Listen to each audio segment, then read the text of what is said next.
Hello everyone, welcome back to my channel. আজকে সন্ধ্যে থেকে আমার ব্লগটা স্টার্ট করছি। দেখো, আমার বর আমার সাথে ঝগড়া করেছিল, আমার রাগ হয়ে গেছিলো, ওই জন্য আমার বর নাচ করে আমার রাগ ভাঙাচ্ছে।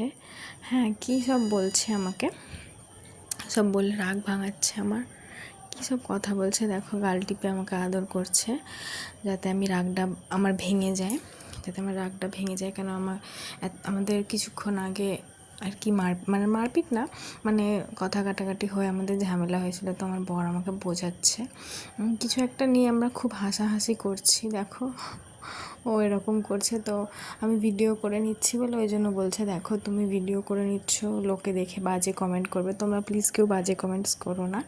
ও আমাকে আমার রাগটা ভাঙানোর জন্যই ও আর কীরকম করছিল। তো অনেক আমার রাগটা যখন কমছিল না, তো ও তো জানে যে আমি ফুচকা খেতে ভালোবাসি, তাই জন্য আমাকে বললো চলো তোমাকে ফুচকা খাওয়াতে নিয়ে যাবো। দিয়ে বলছিল রেডি হওয়ার জন্য ফুচকা খাওয়াতে। তো আমি ফুচকা খাওয়াতে যাবো বলে আমিও রেডি হয়ে গেছিলাম, ও রেডি হয়ে গেল ফুচকা খাওয়াতে যাবে বলে। তো আমাদের এখান থেকে বেশ একটু যেতে হয়, দূরের দিকে একটু যেতে হয় বাইকে করে ফুচকা খেতে। দিয়ে দেখো, আমি রেডি হয়ে গেছি, নিচে চলে এসেছি, ভিডিও করতে করতে আসছি। যাই হোক, এই গেটটা খুলে যাবো এবার বাইরে। দেখো, আমি ওয়েট করছি, ও গাড়ি বের করবো এখান থেকে, তো ওই জন্য আমি ওয়েট করছি, ওই যে গাড়ি বের করে নিয়েছে। এবার যাব ইয়ের দিকে, হসপিটাল মোড়ের দিকে। যারা যারা তমলুকে থাকো তারা তো জানোই যে হসপিটাল মোড়টা কোথায়। চলো, বেরিয়ে পড়েছি হসপিটাল। আমার বরকে দেখো কীরকম করছে, ওকে ভিডিওতে নিলেই ও এরকম করে আমার ভিডিওটাকে নষ্ট করে দেয়।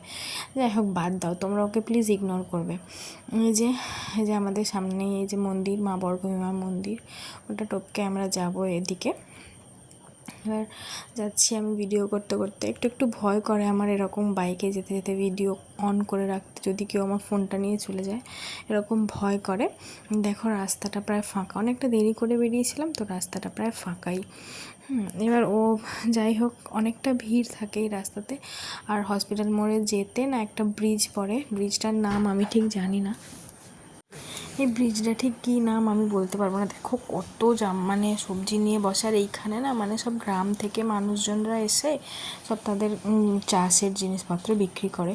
দেখো, এই যে বাজার, মেছো বাজার সমস্তটাই পেরিয়ে যাচ্ছি, আস্তে আস্তে প্রায় চলেই এসেছি। এই যে টার্নিংটা ঘুরে তারপর যেতে হয় হসপিটাল মোড়ে। তো দেখো, যাচ্ছি, বেশ ভালোই লাগছে যেতে। এই চলে এসেছি হসপিটাল মোড়। এই যে বাঁদিকে বিল্ডিংটা দেখছো, এটা হচ্ছে একটা হস্টেল, ঠিক আছে।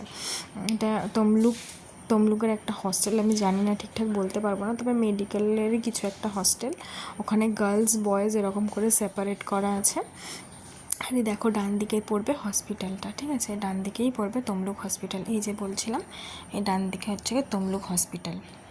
এই যে দেখো, হসপিটাল মোড়টা পেরিয়েই ঠিক বাঁ দিকে বসে এই কাকুটা, দুর্দান্ত ফুচকা করে। মানে এই কাকুটার হাতের ফুচকা মানে এত ক্রিস্পি, এত সুন্দর বানায়, মানে আমেজিং টেস্ট। আমার জন্য তো এক কাকুটা একদম পুরো, মানে এই কাকুটার ফুচকা ছাড়া আমি তমলুকে এলে ফুচকা খাই না, একদমই খাই না।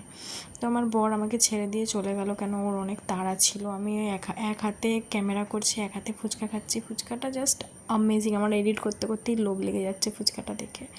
তো যাই হোক, এই কাকুটার কাছে ফুচকা খাই। তোমরা দেখো, ফুচকা খাওয়া হয়ে গেছে, এবার যাচ্ছি বাড়ি। তোমাদেরকে আগেই বললাম তোমাদের দাদাভাই আমাকে ছেড়ে দিয়ে চলে গেছে। তারপর আমাকে বললো তুমি একা একা ফিরবে। এবার অতটা হেঁটে হেঁটে আসবো, আমার পারবো না অতটা হাঁটতে গরমের মধ্যে। ওই জন্য আমি টোটো ধরে নিলাম, ওখান থেকে একদম হ্যামিল্টন স্কুলের কাছে এসে নামবো। তো এই যে যেতে যাচ্ছি, টোটোটা বেশ ফাঁকাই ছিল। তারপরে একটা কাকু উঠলো, বাড়ির সামনে প্রায় চলেই এসেছি, আর একটুখানি গেলেই বাড়ি। এটা মন্দির, তোমাদেরকে তো বলেইছিলাম আগের ভিডিওতে যে মায়ের সাথে আমি দেখা করে কোথাও গেলে যাই, আর কোথাও থেকে ফিরলেও দেখা করে আসি। মা এরকম জায়গাতেই আমাদের বসে থাকে। তো যাই হোক, বাড়ির সামনে চলে এসেছি, এবার যাব বাড়িতে যাব। এতটা ঘেমে গেছি, এত গরমের মধ্যে মানে আর ভালো লাগছে না, মনে হচ্ছে গিয়ে কতক্ষণে ড্রেসটা চেঞ্জ করে একটু বসবো এসিটা চালিয়ে। তো যাই হোক, আমি ওপরে চলে এলাম। উপরে আসার পর যেহেতু আজকে রান্না টান্না করে কিছুই যায়নি, এসে আমাকে রান্না করতে হবে। তো দেখো রান্নাঘরে চলে এসেছি, যে আটা মেখে রুটি করছি। রুটিটা আমাদের বাড়িতে প্রায় রোজই হয়, কেন আমার শ্বশুরমশাই রুটি ছাড়া খান না। আমাদের অন্য কিছু খাবার হলেও আমার শ্বশুরমশাইয়ের জন্য 2 পিস রুটি আমাদেরকে করতেই হয়, মানে এতটাই উনি রুটিটা পছন্দ করে। দেখো রুটিটা কি সুন্দর ফুলছে। রুটি যদি ঠিকঠাকভাবে মাখা হয়, ঠিকঠাকভাবে যদি বেলা হয় পাতলা করে, তাহলে রুটি ফুলবেই, এটা একটা ট্রিক আর কি। তো যাই হোক, রুটিটা হয়ে যাক। রুটি হয়ে যাওয়ার পরে এই গরমের মধ্যে রুটি করা মাঝে মাঝে বিরক্ত লাগে ঠিকই, তবে ভাবি বয়স্ক মানুষ, সে দুটো খেতে চায়, করে দিতে পারবো না। যাই হোক, তো রুটিটা এসে করে ফেললাম। দেখো এই রুটিটা ফুলছে, যাই হোক ফুলছে রুটিটা। এক একটা রুটি এরকম হয়ে যায় মিস্টেকেনলি, যেটা ফোলে না, হ্যাঁ ভালো করে হয়তো মাখা হয় না কোনো কোনো টাইমে। তো দেখো রুটি হয়ে গেছে। সকালে তরকারি ছিল, তো রুটি তরকারি খেয়ে আজকের মতো এইটুকুই। কালকে আবার পরের নতুন ব্লগে টাটা।